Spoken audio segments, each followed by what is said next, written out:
పవన్ కళ్యాణ్ ట్విట్టర్లో గోవధ, రోహిత్ వేముల ఆత్మహత్య, దేశభక్తి, ఏపీకి ప్రత్యేక ప్యాకేజీ అంశాలపై ప్రశ్నించి బీజేపీపై విమర్శలు గుప్పిస్తున్నారు. అలాగే పెద్ద నోట్ల రద్దు, బంగారంపై ఆంక్షల వంటి అంశాలపై ప్రశ్నలు సంధిస్తున్నారు.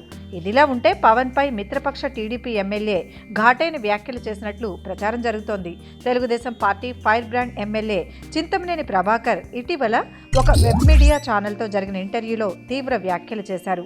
పవన్ కళ్యాణ్ వల్లనే గెలిచారు, రేపు 2019లో పవన్ కళ్యాణ్ ప్రచారం చెయ్యరేమో అన్న ప్రశ్నకు సమాధానంగా ఎవడి వల్ల మేం గెలవలేదు, పంచాయతీ ఎన్నికలు, ఎంపీటీసీ ఎన్నికల్లో మా పార్టీ గెలిచిందే తప్ప ఎవడూ కొత్తగా వచ్చి మమ్మల్ని గెలిపించలేదు అనడమే కాకుండా వాళ్ళ అన్ననే గెలిపించలేని వాడు మమ్మల్నేం గెలిపిస్తాడంటూ ఘాటు వ్యాఖ్యలే చేశారు. ఒక పక్క చంద్రబాబు నాయుడు పవన్ కళ్యాణ్ విషయంలో ఆచితూచి అడుగేస్తుంటే తెలుగుదేశం ఎమ్మెల్యేలు మాత్రం పవన్ కళ్యాణ్పై తీవ్ర స్థాయిలో విమర్శలు చేస్తున్నారు.